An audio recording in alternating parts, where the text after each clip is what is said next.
आधारित गहन हिंदी शोध लेख जो भारत के राजनीतिक इतिहास के एक महत्वपूर्ण चरण को दर्शाता है। कांग्रेस प्रणाली की चुनौतियां और पुनर्स्थापन, challenges to and restoration of Congress system. शब्द संख्या। प्रस्तावना। भारत की स्वतंत्रता के पश्चात कांग्रेस पार्टी देश की राजनीति में एकमात्र प्रमुख शक्ति बनकर उभरी।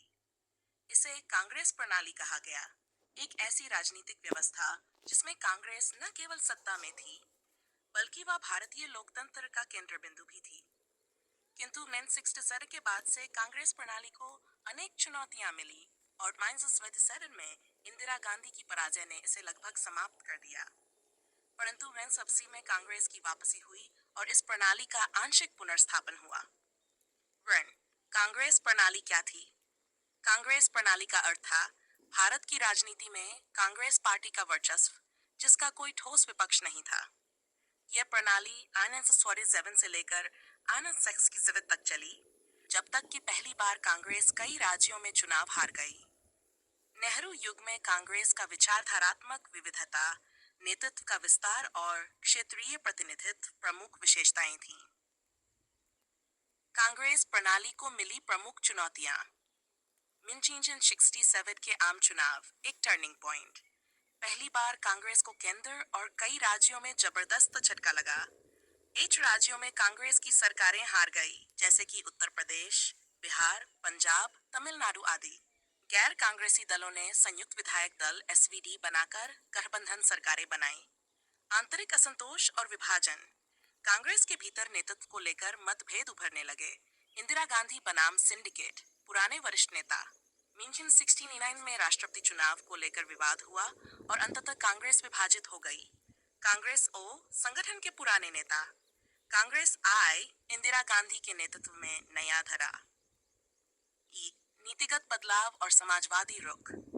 इंदिरा गांधी ने गरीबी हटाओ नारा दिया, बैंकों का राष्ट्रीयकरण और रियासतों के प्रिवी पर्स खत्म किए। इससे उन्हें गरीब जनता का समर्थन मिला, लेकिन पुराने नेताओं और धनी वर्गों की नाराजगी भी। आपातकाल और कांग्रेस प्रणाली का पतन। आपातकाल की घोषणा 1975 में इलाहाबाद हाई कोर्ट द्वारा इंदिरा गांधी के चुनाव को अवैध घोषित करने के बाद उन्होंने आपातकाल लगाया। प्रेस पर सेंसरशिप, विपक्षी नेताओं की गिरफ्तारी, नागरिक स्वतंत्रताओं का हनन, लोकतंत्र को भारी क्षति। जनता पार्टी का उदय और इनिनम सभी 7 की हार। जयप्रकाश नारायण के नेतृत्व में विपक्ष एकजुट हुआ। 1967 के चुनाव में कांग्रेस को करारी हार मिली। यह पहला अवसर था जब केंद्र में गैर कांग्रेसी सरकार बनी। मोरारजी देसाई प्रधानमंत्री बने। इसे कांग्रेस प्रणाली का अंत माना गया। चेयर, कांग्रेस प्रणाली की पुनर्स्थापना। जनता पार्टी की विफलता, आपसी मतभेद, नेतृत्व की लड़ाई और प्रशासनिक अनुभव की कमी के कारण जनता सरकार 2 वर्षों में ही गिर गई। जनता पार्टी की विफलता ने जनता को कांग्रेस की ओर पुनः मोड़ा। इंदिरा गांधी की वापसी। 1980 में इंदिरा गांधी भारी बहुमत से सत्ता में लौटी। कांग्रेस प्रणाली को आंशिक रूप से पुनर्स्थापित किया गया, हालांकि इसका स्वरूप पहले जैसा नहीं रहा। नई कांग्रेस प्रणाली, अधिक केंद्रीकृत और करिश्माई नेतृत्व। अब कांग्रेस पर व्यक्तिगत नेतृत्व का प्रभाव अधिक था। क्षेत्रीय दलों का उदय और पहचान आधारित राजनीति नई चुनौतियां थीं।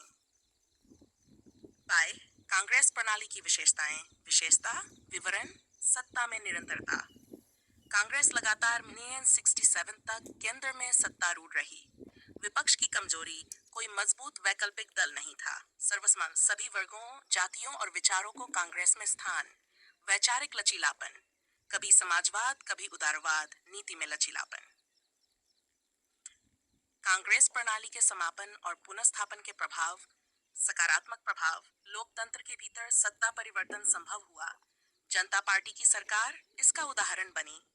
कांग्रेस ने अधिक उत्तरदायित्व के साथ सत्ता में वापसी की। नकारात्मक प्रभाव, आपातकाल के कारण लोकतंत्र की साख को धक्का पहुंचा। राजनीति में व्यक्तिवाद और करिश्माई नेतृत्व का प्रभाव बढ़ा। विचारधारात्मक बहस कमजोर पड़ी। सेट, क्षेत्रीय दलों और नई राजनीतिक प्रवृत्तियों का उदय। 1980 के बाद राजनीति में क्षेत्रीय अस्मिताओं का उभार हुआ। DMK, TDP, BSP, Shiv Sena, AIADMK जैसे दल मजबूत हुए। इससे कांग्रेस प्रणाली कमजोर हुई और गठबंधन राजनीति का युग प्रारंभ हुआ। इंदिरा गांधी की हत्या और इसके बाद की स्थिति। 1980 के फिर में इंदिरा गांधी की हत्या के बाद सहानुभूति लहर में राजीव गांधी सत्ता में आए, परंतु 1998 के बाद कांग्रेस का प्रभाव धीरे धीरे घटने लगा। 1996 में कांग्रेस सत्ता से बाहर हो गई और गठबंधन सरकारों का दौर शुरू हुआ। निष्कर्ष, कांग्रेस प्रणाली भारतीय राजनीति का एक ऐतिहासिक चरण थी जिसने स्वतंत्रता के बाद देश को एक स्थायित्वपूर्ण प्रारंभ दिया। लेकिन समय के साथ समाज में नए मुद्दे, वर्गीय चेतनाएं, क्षेत्रीय अस्मिताएं और युवा नेतृत्व उभरने लगे। 1967 से 1980 के बीच कांग्रेस प्रणाली को बड़ी चुनौती मिली, परंतु इंदिरा गांधी की वापसी के साथ इसका आंशिक पुनर्स्थापन हुआ। इसके बावजूद राजनीति अब बहुदलीय, प्रतिस्पर्धी और गठबंधन आधारित हो गई, जो भारतीय लोकतंत्र की परिपक्वता का संकेत है। सुझाव और शिक्षाएं। 1.